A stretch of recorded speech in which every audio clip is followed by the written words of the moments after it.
Welcome to my channel on the best of fantasy. Today I am reviewing Kings of Paradise. This is book one of the Ash and Sand trilogy by Richard Nell. And I want to say a little bit about my intentions here because I have decided that I'm going to follow the example of booktubers like Patrick Leo and Mike from Mike's book reviews, in that I want to do more reviews of self-published and indie press fantasy. So this is something I feel that we can do as booktubers. We can shed light on some great books that are out there that the authors don't have the same ability to market their work that a large publishing house would. That does not mean that their work is any less. In fact, there's a lot of great self-published books out there. So this is part of my little effort to use this channel as a platform to promote some self-published and indie press books. Something I want to do at least maybe once a month or so. I'll try to review a self-published book. That is my goal anyway. So this is my very first self-published book that I'm reviewing for the channel. And I have to say that I enjoyed it very much. I'm going to keep this review spoiler-free.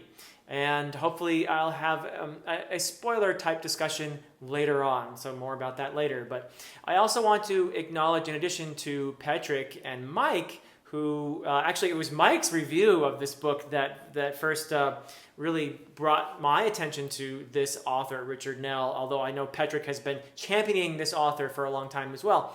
But Mike did a review, and I left a comment about grimdark in the comment section. And Richard Nell actually replied to my comment, and so we got a little something going there in the comment thread. And before I knew it, I had been invited to review Kings of Paradise. So Richard Nell was kind enough to send me this book to review. So I'd like to thank him for that. I also want to acknowledge Steve from the channel. Steve Talks About Books and Stuff, because Steve did a really fantastic interview with Richard Nell on Kings of Paradise. I'm going to put a link in the description below to that interview. It was a really great discussion, and it helped me to understand this book even more. So I really appreciate that. And Steve is doing great work on his channel, also promoting some lesser known but really worthwhile fantasy writers. So check out his channel as well. One of the things that they brought up in the course of their discussion is whether or not Kings of Paradise or the Ash and Sand trilogy could be categorized as grimdark. And a lot of people describe it as grimdark. And I certainly see where that description comes from. Richard Nell expressed a bit of surprise because he didn't actually know what grimdark was when he set out to write this. I don't think he objects to it being called that at all, but it's interesting because I think one of his main inspirations, it was clear from the discussion with Steve, is George Martin. And of course the Song of Ice and Fire series, as yet incomplete. And I can see that. I can see where Kings of Paradise is definitely, it's a smaller work. It's a trilogy. Ash and Sand is a trilogy. And the books are shorter than a George Martin books. Of course, most books are shorter than George Martin's The Song of Ice and Fire books. So they're chunky enough though, but they are definitely full of the same kind of political intrigue, and there's frankness about violence and that sort of thing. So whether or not that is grimdark, I suppose we could have a whole debate on that. I don't think it ultimately matters a whole lot, as long as when you're describing the book, you do mention that it is kind of gritty fantasy. And so if you're a reader who doesn't like tons of frank portrayal of violence and that sort of thing, then maybe you want to avoid it. But if you like the Game of Thrones kind of level of violence and a certain frankness, and that is something I do like about a lot of the authors who are described as grimdark, is that they don't glorify violence. There's no glorification of violence here. It is portrayed as something that is, well, painful and that has consequences on the characters. And it is also violence as a consequence of the inequities of the culture and the society around the characters. So it is definitely an important part of the story, but it is not glorified. So that is something I wanted to say about whether or not it's grimdark. I don't think it really matters ultimately, but a couple of really great things about Kings of Paradise. One would be something that I enjoyed for the most part, is the narrative structure of having these. Really, it's a two-part book. There are, in terms of the setting, which is a strength here, the world building is great in Kings of Paradise. I really appreciate it. And I think it's because Richard Nell is an individual who reads history. And he has taken some inspiration from historical material for the two main societies, cultures that he has built in here. And they are kept separate for the vast majority of Kings of Paradise, although things are heading toward a collision. But for the most part, these are kept very separate. The first one is the land of Ash. And this is a society that is quite clearly modeled to some degree on a kind of an Old Norse, Old English sort of vibe. And some of the characters have names like Egil, which is right out of Old Norse. And the whole atmosphere of the land of Ash has a kind of grim, dark aspect to it that is reminiscent of the sagas or Beowulf and that sort of thing, which is absolutely fantastic. But Richard Nell has really done an original thing with this. That is a source of inspiration for lots of different fantasy writers. But Nell has done something unique, frankly, in his land of Ash. He's made it a matriarchy. And you have women who are in charge of the society, at least ostensibly. They are matrons who own property and land. Men do not own land. It's the women who own the land. And the women choose their husbands. So they take their husbands, and the husbands then may work the land or protect it and so forth. So this is a kind of matriarchy where the women hold on to their power in great part through a priesthood, which consists exclusively of women. And this priesthood is a very established religion that exhibits plenty of signs of, you do have individuals who are definitely sincere and devout, but there's also corruption in the hierarchy of this religion. As there tends to be, whenever there's power, there usually follows corruption, and that is the case here in the land of Ash. So they have managed to use the pantheon to justify the status quo, which isn't great. So women being in charge doesn't necessarily mean it's an ideal society. In fact, there's a lot of hierarchy and there's a lot of competition. Of course, that has a lot to do with the resources. There's a scarcity of resources in the land of Ash. It is a tough, desolate place to live in.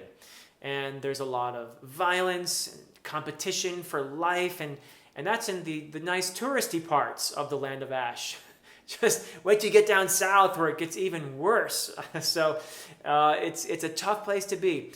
And there's some political intrigue as well involved in this religious hierarchy. And the men who are the chieftains and that sort of thing, who are in charge of smallish to largish groups of warriors. So men do have power as well. Don't get me wrong. There are ways to power for the men as well, and they are always testing the boundaries. And while the religion does keep violence in check, the men sometimes just there are these private feuds and things like that. But large-scale warfare has been kept in check for a time. One gets the feeling that that's not a condition that won't be permanent. But there is a rigid class hierarchy involved here that means there are a lot of people who are left out in the cold, literally, who are dispossessed. And it has a lot to do with the circumstances of one's birth. I won't say too much about that, but that's an interesting aspect of this and unique aspect of this society that Nell has created. A tough place to be. The other location in Kings of Paradise, and this is probably where the paradise comes from, definitely not from the land of Ash, would be Sri Khan, which is among the Pew Islands. And this is a location that is much reminiscent of, has an Asian, probably more Pacific Asian feel to it, with the islands and everything else. So Asian Pacific, I would say, very strong vibes of that. And it is a bit of a paradise, but there's also intrigue and there's hierarchy, and it is a more traditional patriarchy with all that entails, although you have very clever women characters who are successful at keeping a measure of power, like the king's sister, for example. But there's a lot of intrigue going on there as well. Again, reminiscent in a way, on a smaller scale, of A Song of Ice and Fire. And the king, for example, is not afraid to do whatever he has to do to keep power, and that includes manipulating, using his very own family members as he sees fit. So the politics are very evident in the way the king treats his neighbors and his own subjects, including the nobility. There's a lot of rivalry going on there between the various nobles and between the nobles and the king. So a lot of jockeying for power. And of course, Sri Khan being an island is also a naval power. It's a mercantile power. But it is not quite so martial as, say, the Land of Ash is, where things are just a lot harsher. And so survival mandates that people just be tough or die. So in these two locations, you have two main characters, two major POVs in Kings of Paradise. And the story does branch out to other POV characters who add a lot to the story, so I'm going to mention them briefly, but I want to talk about the two main characters, and then I'll talk about the one from the Land of Ash first, and then some of the sub-POV characters that fall within his half of the story. So you have at the very beginning, and the story begins in a pretty shocking way, and one of the most grim parts of the entire thing is right at the beginning. And you're introduced to the character Ruka. And Ruka reminds me a lot of Grendel. Grendel, particularly John Gardner's Grendel in his book Grendel. He is an outcast. He is an outlaw. He is outside of the pale of society. So the laws of society don't apply. But he is a very gifted and sympathetic individual as well, as you learn his story. And a lot of this is told, I think, very well through flashbacks. So you start in a kind of present and then you immediately go back. And so Nell does play around a little bit with chronology, and that is something I like as well, to give a little complexity to the narrative structure. So that's great. But Ruka is a very compelling character. He is just a really well-sketched character here who has lots of depth. And despite the fact that he does some horrific things, I mean, some really, this is where I think people would think, okay, this is grimdark. But he does some horrific things, but he is still a very sympathetic character. And that's the interesting thing, I think, about grimdark. You know, I've had these discussions in the past about how grimdark isn't nihilism. To me, anyway. Grimdark, the best grimdark, and I'm not really well read in grimdark, but I'm trying to branch out a little bit. But for me, the best grimdark I read has been existentialist. It is about crafting. It is about carving out meaning in a hostile world and surviving and giving one's life purpose. And whatever Ruka does, a lot of it you have to admire is his struggle for meaning, his struggle for survival. So he's a very compelling character whom, you know, you can't help but root for at times, even as he does some things that you just could not possibly condone. So really well done on Richard Nell's part. I think this is a really great, iconic character for the genre. Absolutely. In Ruka's parts of the story, you also have some great other characters like Egil, who is a kind of bard, who is a great... his relationship with Ruka is a very nice aspect of this, and I don't want to say too much because I don't want to spoil it, but let's just say that their relationship brings a lot out in both of them. And that the idea of admiring someone and being terrified of someone at the same time is something that Richard Nell does really well with this character, Egil, in his relationship with Ruka. And he becomes an important part of what Ruka is all about. So they become dependent in a way on each other that is very interesting, especially given what happens between them. So, and you also have Dala is a really well done character in here, and she is somebody born into this very harsh, brutal, hierarchical society who is determined in her own way to make it better. And she is also, you could say, ruthless in some ways, but also deeply sympathetic. So another really compelling character in here. An interesting counterpoint to Ruka in some ways. And it'll be interesting to see because they kind of meet each other. Their storylines intertwine at a couple points here, and I'm going to be very interested to see where Nell takes these two, that is to say Ruka and Dala, as I'm sure they'll be encountering each other once again. So really good stuff there. There's also Birman and some other really great supporting characters that I just don't have time to get into, but a lot of them serve the purpose of portraying just what a harsh place the Land of Ash is. In contrast, you have Kale, who is from Sri Khan, which is a much gentler place, especially if you happen to be the fourth son of the king. So Kale has grown up with lots of privileges, but also I think a lot of burdens because of his place as fourth son of the king, feeling like a bit of a pawn, frankly, not having his own life. And when we meet him, he is having to join the grunts in the Marines, sort of, and learn their way of life. And his father's trying to make something useful out of him. So it's a bit like the relationship between, Tyrion and his father in A Song of Ice and Fire.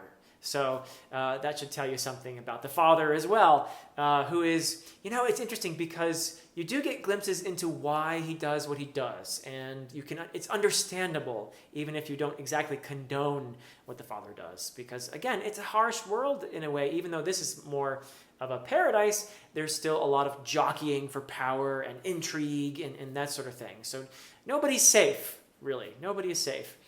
And it's interesting because, what humanizes them also is their relationships, particularly in the case of Kale. His relationship with his older brother Tane, I think, is a compelling one. I really enjoyed that.